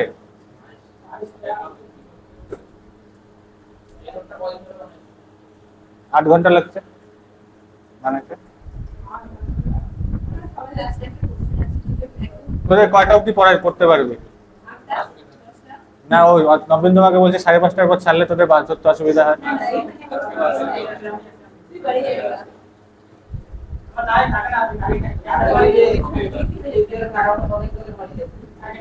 আচ্ছা ঠিক আছে, এবার পড়াইতে দে, তাহলে অবান্তর কোশ্চেন গুলো পরে তুই তো থাকতে পারবি, তুই করবি তখন। এবার ক্রপ রোটেশন করি, ঠিক আছে। আমি স্লাইড অনেকগুলো স্লাইড বানিয়েছি, এটা কত নম্বর? 5-6 হবে। ঠিক আছে, পড়াই ক্রপ রোটেশন। এবার দেখ, এটা আমি আগে ডিটেলস বলে নিই। এবার তোর ইচ্ছা হলো তোর জমিতে তুই দেখতেছিস যে কথার কথা ধরলাম ধান করলে প্রত্যেকবার সেই লাভ হয়, তো খালি ধানই করে যাচ্ছি। তখন কি হবে, তুই যদি একটা পার্টিকুলার টাইপের ক্রপ চাষ করতে থাকিস, সেই ক্রপটা তোর ওই সয়েলের থেকে ওর যে সয়েলের গুণাবলী সেটা শেষ করে দিবে, এবং সয়েলটার থেকে ওর যা সল্ট নেওয়ার ও নিয়ে সয়েলটাকে একদম পতিত জমি আকারে শেষ করে দিবে। সেইটা যেন না হয় সেই জন্য আমরা কি করি, একটা পার্টিকুলার পিরিয়ড একটা টাইপ অফ ক্রপ চাষ করার পর সেই জমিতে আবার অন্য টাইপের ক্রপ চাষ করি। তাহলে কি হয়, ওই টাইপের মানে এই রোটেশনটা করাতে ওই জমির উর্বরতা বাড়ে, প্লাস যে একটা পার্টিকুলার টাইপ অফ সয়েল বা মিনারেলের যে কমিটা দেখা যাচ্ছিল সেই কমতিটা হয় না। তো এই প্রসেসটাকে বলে ক্রপ রোটেশন। দেখ একবার ক্রপ রোটেশন কি লেখা? Crop rotation. The process of changing the type of crop for the cultivation on the same land is known as crop rotation.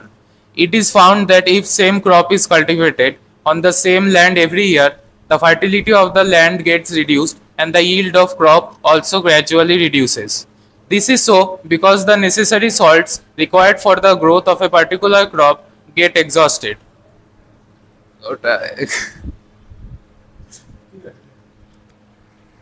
Initially এই জিনিসগুলো কিন্তু সোজা তুলনামূলক অন্য কিছুর থেকে, বাট এরপরে এটা যে অ্যাপ্লিকেশন যাবে না, মাথা শেষ হয়ে যাবে ক্যালকুলেশন করতে।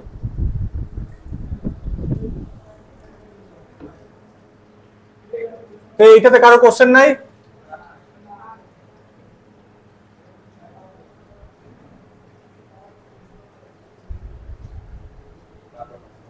নেক্সট হলো ক্রপ পিরিয়ড। এই ক্রপ পিরিয়ড আর বেস পিরিয়ড যে পড়বো একদম ভালো মতো মনে রাখবি। এইটা দিয়ে চাকরির পরীক্ষায় মানে লাইফে কোনো না কোনো চাকরির পরীক্ষা দিবি, একটা না একটা পরীক্ষায় কোশ্চেনটা পাবি, আমাকে এসে তারপর বলবি, এসে তখন বলবি নিজেরাই মনে করবি যে ক্রপ পিরিয়ড বেশি না বেস পিরিয়ড বেশি, এই কোশ্চেনটা আসবে। ক্রপ পিরিয়ড আর বেস পিরিয়ডের মধ্যে কোনটা বেটার? পিরিয়ড তো একটা টাইম স্প্যান, কোনটা বেশি, এই কোশ্চেনটা আসবে। ক্রপ পিরিয়ড কি, তুই কোনো একটা পার্টিকুলার ক্রপ যেদিন শো করবি তার থেকে যেদিন হারভেস্ট করে তুলবি, মানে বপন করা থেকে বপন বা রোপণ, এটা তো আলাদা মিনিং, মানে তুই লাগানোর থেকে যবে তুলবি এই টোটাল যে পিরিয়ডটা, that is the crop period. Okay, next overlap allowance. এটাও ভালো মতো জানতে হবে। অর্থাৎ দেখ ভিতরে এটা যখন বইয়ের ভাষায় পড়বি গিয়ে কঠিন করে এগুলো সবই লেখা আছে, এগুলো একদম সব থেকে পাতি পাতি যা ভাষা হয়, কারণ ভাষা বেরিয়ার না, নলেজটা হলো ইম্পর্টেন্ট। সব একদম ইজি করে লিখতেই, ভালো মতো পড়বি বাড়ি গিয়ে। দেখ আমাদের দুইটা সিজনাল ক্রপ আছে, কোনো কারণে একটা সিজনাল ক্রপ আরেকটা সিজনকে ওভারল্যাপ করে যেতেই পারে। কি কেন? Lack of water, lack of irrigation water, জমির বিভিন্ন কন্ডিশন, ওয়েদার কন্ডিশন, বিভিন্ন জিনিস সাপেক্ষে, বা তোর হারভেস্ট করতে দেরি হয়েছে, এই সাপেক্ষে একটা সিজনের ক্রপ যখন আরেকটা সিজনের ক্রপের মধ্যে ওভারল্যাপ করে যায়, তখন আমার যেন সেই ওভারল্যাপ পিরিয়ডে দুই টাইপের ক্রপকেই যেন জল সরবরাহ করতে পারি, সেই মানে অ্যালাউয়েন্সটা রাখা দরকার। This allowance is called overlap allowance. যেন প্রভিশনটা রাখতে পারি, যেন দুইটা ক্রপের ডিমান্ডকেই যেন ফুলফিল করতে পারি সেই সময়টা। This is the overlap allowance. Next is time factor, is one of the most important thing. এটা সম্ভবত 1-2 বছরের মধ্যে একটা চাকরি পরীক্ষা হয়েছে, ওই ব্যাচে যখন পড়াচ্ছিলাম তখন এই কোশ্চেনটা আসছিল। টাইম ফ্যাক্টর, টাইম ফ্যাক্টর কি? এবার তুই অ্যাকচুয়াল তোর যা কাজ হবে, তুই ডিজাইন করতে বসবি এগুলো জিনিস মাথায় নিয়ে, একটা পার্টিকুলার ক্রপ কতদিন লাগে সেটা তুই না জানলে তুই টাইম ফ্যাক্টর অ্যালাউন্স করতে পারবি না। কেন? তুই এবার খারিফ শস্য, তুই জানিস এই এরিয়াতে খালি খারিফ শস্য চাষ হচ্ছে, তাহলে তুই ডিজাইনে রাখবি যে আমার এই কতদিন ক্যানালের গেটটা বা ক্যানালটা ওপেন রাখতে হবে যেন জল সরবরাহ করতে পারি। ওকে, বাট প্র্যাকটিক্যালি সেই সময় ততদিনই কি জল সরবরাহ হবে? নাই হতে পারে। তাহলে এই প্র্যাকটিক্যালি যতদিন ক্যানালটা ওপেন থাকতে ডিভাইডেড বাই যতদিন ক্যানালটা ডিজাইনে ওপেন রাখার কথা ছিল, this ratio is the time factor. The time factor কি লেখা আছে? Number of day the canal actually practically kept open, bold আকারে যেটা লেখা আছে, divided by number of day canal was design to keep open.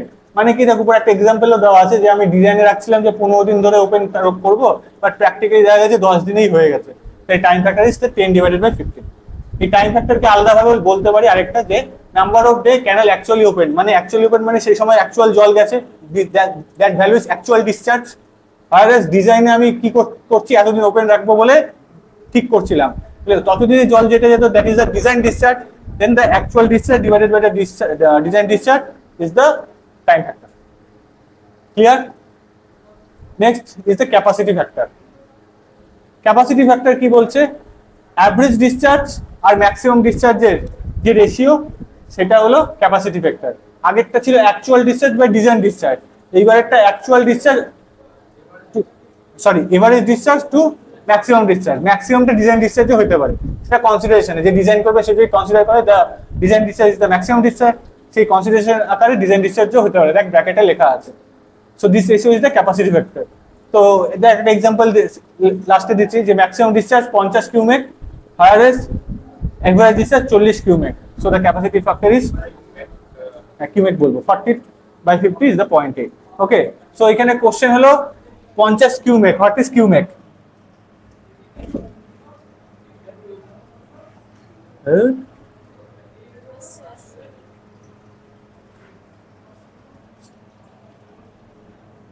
Cumec, cumec মানে হলো metre cube per second. This is cumec, ডিসচার্জের unit. This the rate of discharge. 1 সেকেন্ডে 1 cumec জল, 1 M cube জল যাবে। ওকে, হ্যাঁ কোনটা বল?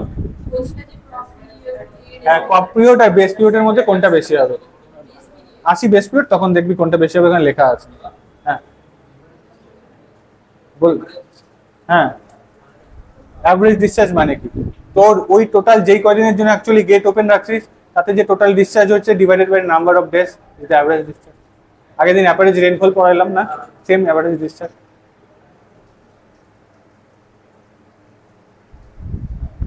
এটাও খুব ইম্পর্টেন্ট জিনিস। এখানে আমরা মেইনলি ফোকাস করব 3-4টা টার্মের উপরে।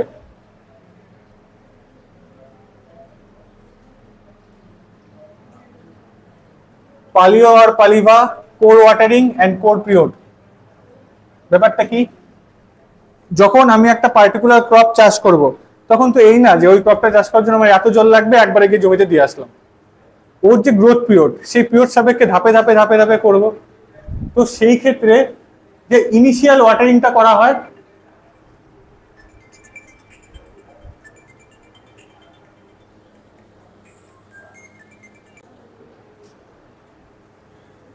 তো কোথায় ছিলাম? পালিও আর পালিভা। ওকে, তো the initial watering which is done on the land to provide moisture to the soil just before sowing any crop is called pali or pali. আমি কি বললাম, টোটাল ওয়াটার যেটা আমি প্রোভাইড করব সেটা আমি একবারে তো প্রোভাইড করব না, বিভিন্ন ধাপে ধাপে করব। তো ক্রপ লাগানোর আগে জমিতে ময়েশ্চার প্রোভাইড করার জন্য যে জলটা প্রোভাইড করব সেইটাকে বলে হলো পালিও আর পালিভাব। এরপরে ক্রপ লাগানো হলো, ক্রপটা যখন ফিউ ইঞ্চিস গ্রো করবে, এক্সাম্পল মানে ধরে নে 3 ইঞ্চির মতো, এখানে লেখাই আছে the first watering is done when the crop is grown about 3 inches. তখন যে জলটা দিব তখন তাকে বলে কোর ওয়াটারিং, আর যত পিরিয়ড ধরে দিব সেই পিরিয়ডটাকে বলে হলো কোর পিরিয়ড। ওকে, এরপরে কি হবে, এরপরে ম্যাচুরিটি অবধি মানে তো যতদিন ক্রপটা ম্যাচুর করবে তখন ধাপে ধাপে ধাপে ধাপে জল দিব। সেই জলটা কিসের কিসের উপর ডিপেন্ড করবে, base period, type of soil, soil condition, climate condition. তো এখানে তোদের মেন কোশ্চেন আসবে বেস পিরিয়ড, ওইটা নিয়ে। বেস পিরিয়ড একটু পরে যদিও আসবে, তো আমি জাস্ট বলে রাখি বেস পিরিয়ড মানে হলো তোর ক্রপ পিরিয়ডের মধ্যে কি ছিল, ক্রপটা লাগানো থেকে তোলা অবধি টোটাল পিরিয়ডটা। বেস পিরিয়ড মানে হলো প্রথম জল দেওয়া থেকে লাস্ট জল দেওয়া, এই যে পিরিয়ডটা that is the base period. Next হলো কিউমেক ডে। কিউমেক ডে কি, যদি আমি একদিন 1 কিউমেক রেটে জল সরবরাহ করতে থাকি তাহলে তাকে 1 কিউমেক ডে বলবো। কি লেখা আছে, the quantity of water flowing continuously for 1 day at the rate of 1 cubic is known as cubic day. ব্যাপারটাকে একটু ভালো মতো বুঝি। দেখ 1 cubic day, 1 cubic day মানে আমরা কি লিখতে পারি, 1 m cube per second into 1 day লিখতে পারি। বাট আমাকে 1 ডেটাকে কি করতে হবে, ডে কে সেকেন্ডে কনভার্ট করতে হবে, কারণ সেকেন্ডের আকারে আছে। তো এটাকে এইভাবে রাখি 1 m cube per second into 1 day. 1 day মানে 24 আওয়ার্স ইনটু 60 মানে মিনিট ইনটু 60 মানে সেকেন্ড। তাহলে এটা সেকেন্ডে মিনিটে চলে আসলো 60, সেকেন্ড সেকেন্ড কাটা গেল, তাহলে কি থাকলো আলটিমেটলি 24 ইনটু 60 ইনটু 60 কর, মাল্টিপ্লাই করে কত হয় বল।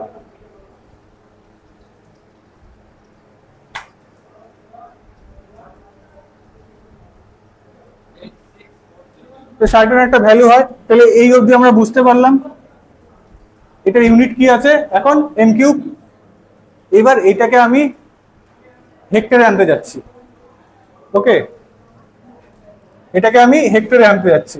তো আমার 1 হেক্টর মানে হলো 10 to the power 4 metre square. 10 to the power 4, দেখ একের পরে 4টা শূন্য, সেই জন্য আমি একবারে বলতে দিই 10 to the power 4 metre square 1 hectare. তাহলে আমার এখন এম কিউব ইউনিটে আছে, এটাকে আমি মিটার স্কয়ার ইনটু মিটার ইউনিটে লিখতে পারি, লিখতে পারি তো। তাহলে দেখ এখানে কি করলাম, একটা মিটার হিসাবে রাখলাম, বাদ বাকি যে মিটার স্কয়ার ছিল সেই মিটার স্কয়ার মানে কি, এত metre square is equal to 1 hectare. তাহলে 1 metre square means 1 by this hectare লিখতে পারি তো। তাহলে এখানে এই 1 মিটার স্কয়ারের জায়গায় 1 by 10 to the power 4 hectare লিখে দিলাম। এবার এইটাকে তোর 864 দিয়ে যে ভ্যালুটা আছে তাকে যদি আমি 10,000 দিয়ে ভাগ করি তাহলে পাবো 8.64 হেক্টর মিটার। তো 1 cumec day is equal to 8.64 hectare metre. এটা ইদার এমসিকিউ আসতে পারে অথবা এটা ইকুয়াল টু এটা করে দেখাও, এটাও আসতে পারে। বোঝা কোনটা, হেক্টরটা এইটা না এই জায়গাটা?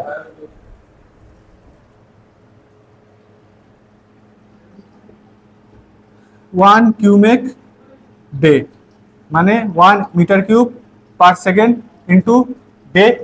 1 ডে মানে 24 into 60 into 60 second, second second কাটা গেল, তাহলে টোটাল যে ভ্যালুটা থাকলো এম কিউব ইউনিটে থাকলো। এবার এম কিউব ইউনিটটাকে আমি কি করতে পারি, 24 ইন্টু 60 ইন্টু 60 মিটার ইউনিটে রাখলাম, তাহলে কি থাকলো, মিটার স্কয়ার একটা এক্সেস থাকলো, থাকলো তো। এবার আমি কি জানি 1 hectare is equal to 10 to the power 4 metre square মানে 10,000 মিটার স্কয়ার। তাহলে 1 metre square equal to 1 by 10,000। তাহলে এখানে 1 মিটার স্কয়ার এটা মানে তো 1 মিটার স্কয়ার, এর জায়গায় এটা কাটলাম, কাটে 10,000 বসাইলাম, করে ভাগ করলে আসবে 8.64 হেক্টর মিটার। বুঝতে পারছিস? কোন দেশে চলে গেছিস? তাহলে মন দে। Next arid region. Arid region মানে হলো যে সমস্ত জায়গায় খুব বৃষ্টিপাতের খুব কি বলবো স্ক্যানিটি রেইনফলের অভাবের জন্য সেখানে চাষ করা পসিবলই না, সেই সমস্ত জায়গাকে বলে অ্যারিড রিজিয়ন। ক্লিয়ার? দেখ এরপরে আর পড়বি না শেষ করবো আজকে?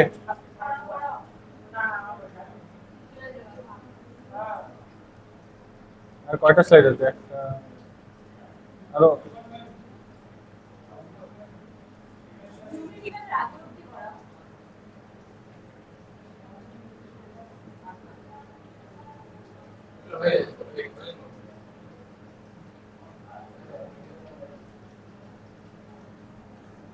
দেখ 10 মিনিট আর পড়লে হয়ে যাবে, 10 মিনিট হবে, পরে কিন্তু বলবি না যে বাড়ি যেতে লেট হচ্ছে, আমি তোদের উপর ছাড়ছি।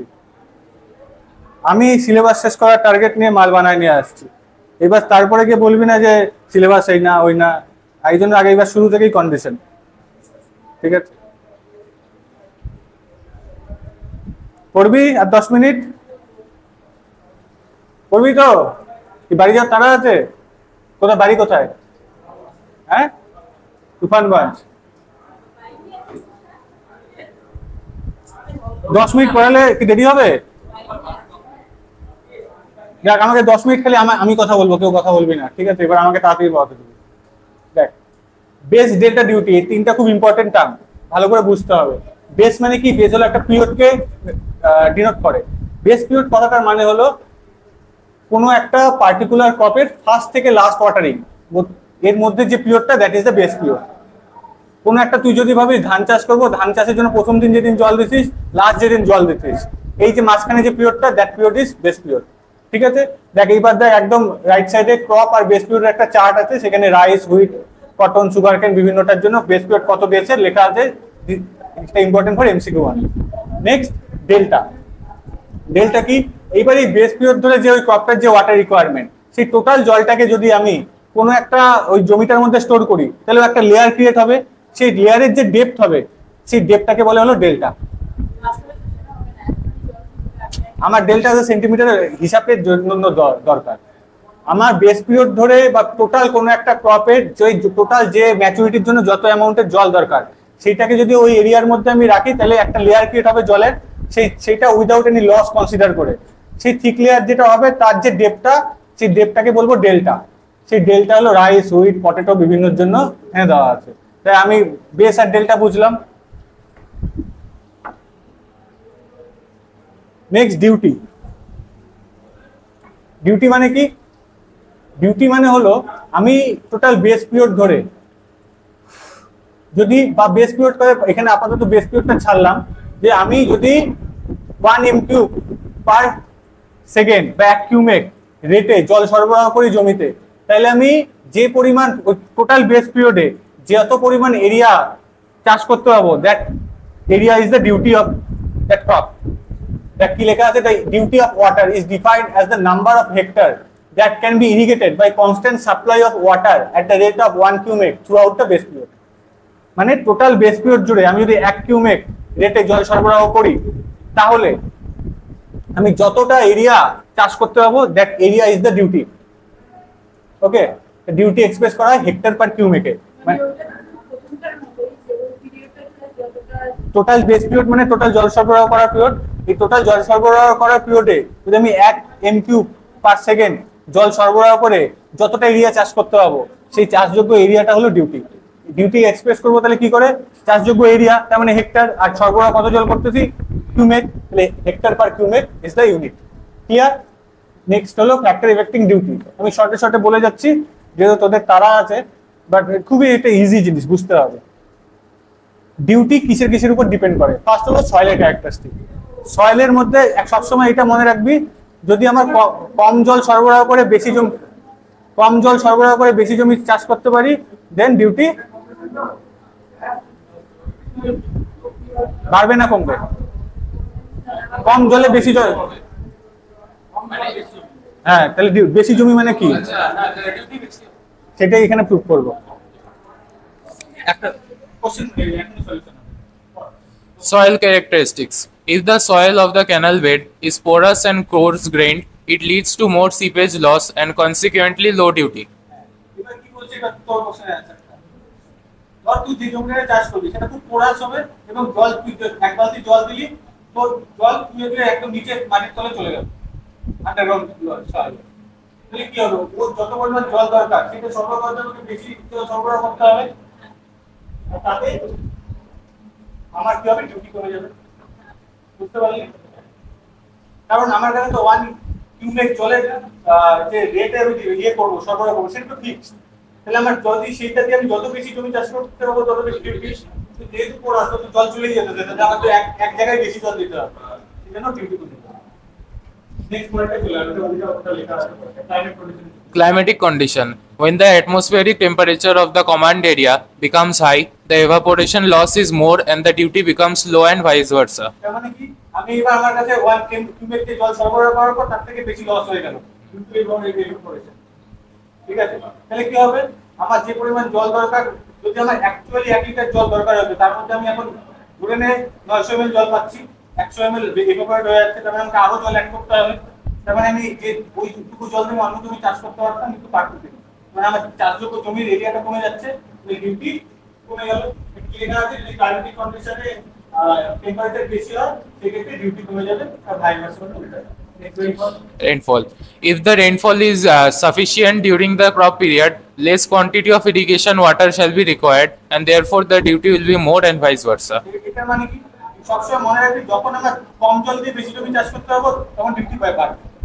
কি করে, এবার তোর ইরিগেশনে তোর সাপোজ একটা পার্ট অফ জমি চাষ করার জন্য 1 লিটার জল লাগবে, ঠিক আছে, বৃষ্টি হয়ে গেল 600 ml, তাহলে এখন 400 ml দিয়ে তুই ওই সেম জমি চাষ করতে পারছিস, বাদ বাকি 600 ml অন্য জায়গায় চাষে লাগাতে পারবি। তাহলে সেম অ্যামাউন্ট জল, 1 লিটার জল তোর কাছে ফিক্স, কিন্তু তার দিয়ে চাষযোগ্য জমির পরিমাণ বেশি বেড়ে যাচ্ছে, যখন কারণ রেটফল হচ্ছে, তখন ডিউটি বাড়ছে।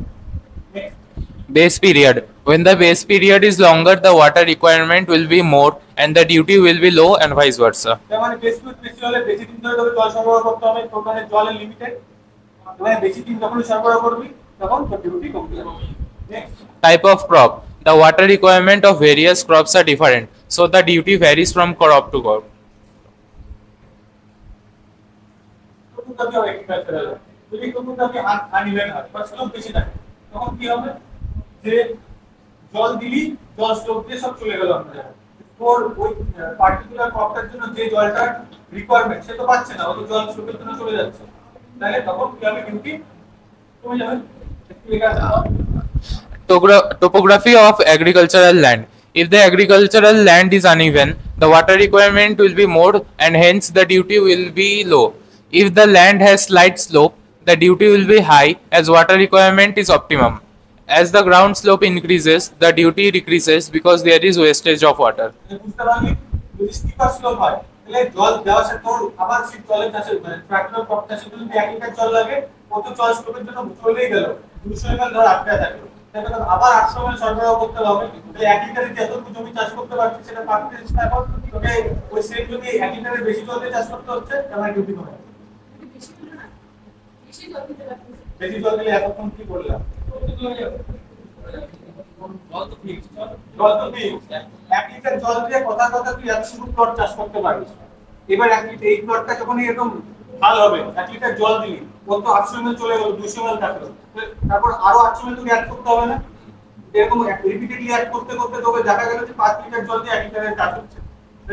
5 লিটার দিয়ে তুই এরকম প্লট 5টা চাষ করতে পারছিস, সেখানে একটা করতে পারছিস, এই ডিউটি কম। বুঝতে পারলি? Method of ploughing. Proper deep ploughing which is done by tractors requires overall less quantity of water and hence the duty is high. But shallow ploughing with bullocks requires overall more quantity of water and hence the duty is low.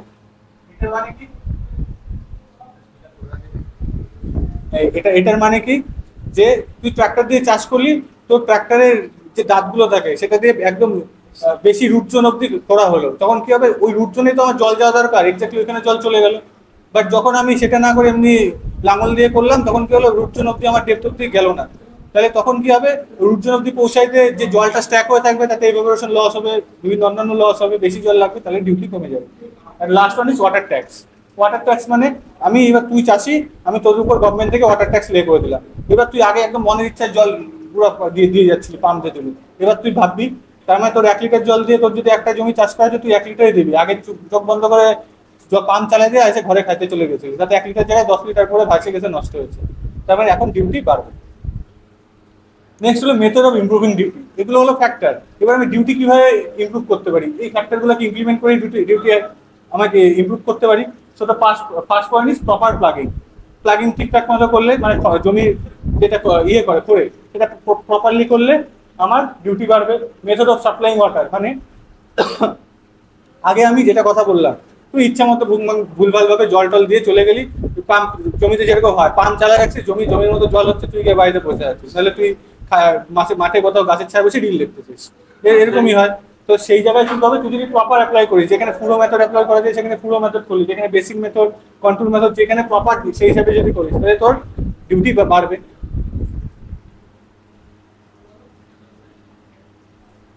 Next হলো canal lining. যে canal দিয়ে তোর জল আসছে সেটা যদি line না থাকে, ক্যানাল লাইনিং মানে এই যে ধর এইটা ধর আর্দেন ক্যানাল,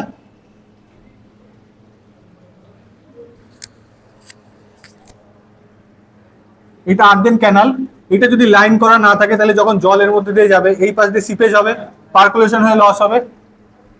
আর যেহেতু লাইন করা নাই তার মানে জলের ভেলোসিটিটা বাধাপ্রাপ্ত হচ্ছে, তাই বলে ও সান এক্সপোজারই বেশি টাইম থাকছে, তাহলে এভাপোরেশনও বাড়বে। কিন্তু যেই আমি এখানে লাইনিং করে দিলাম, কংক্রিট দিয়ে হোক, ব্রিক দিয়ে হোক, বিটুমিনাস হোক, বিভিন্ন লাইনিং থাকে, তো সিলেবাসে থাকলে সেটা কম, যেন জল ইনফিল্ট্রেট না হতে পারে।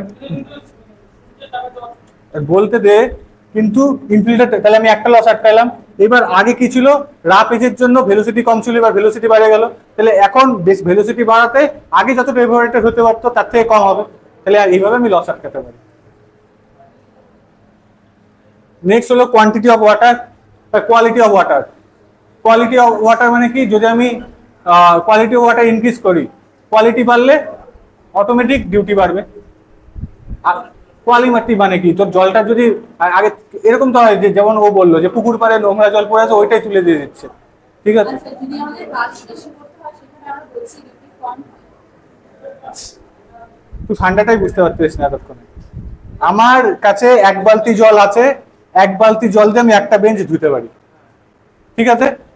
তাহলে এইবার আমি যদি এক বালতি জল দিয়ে একের জায়গায় দুইটা বেঞ্চ ধুতে পারি তাহলে আমার ডিউটি বেশি, কিন্তু আমার এক বালতি জল দিয়ে যদি একের কম বেঞ্চ ধুতে পারি তাহলে ডিউটি কম। এবার কি হলো, কি করে কম হবে, এই বেঞ্চটাকে আমি ধোয়ার সময় একটা দিক উপরে তুলে দিলাম, একটা দিক নিচে রাখলাম। এইবার যখন আমি ধোয়ার জন্য এক মগ জল দিব তখন কি হবে, জল তো পড়েই যাবে। তাহলে আমাকে সেম এই বেঞ্চটায় ধুইতেই এক বালতি জায়গায় 5 বালতি জল অ্যাপ্লাই করতে হবে ওই কন্ডিশনে, মানে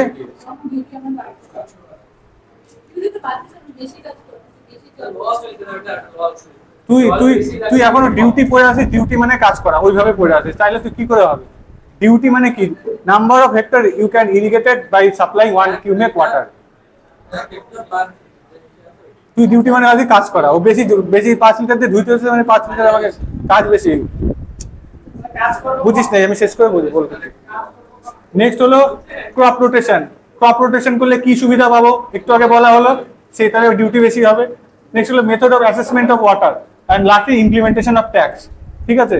এই জিনিসগুলো একবার দেখে নিবি, এটা খুবই নর্মাল জিনিস, তোর সলভে আসবে।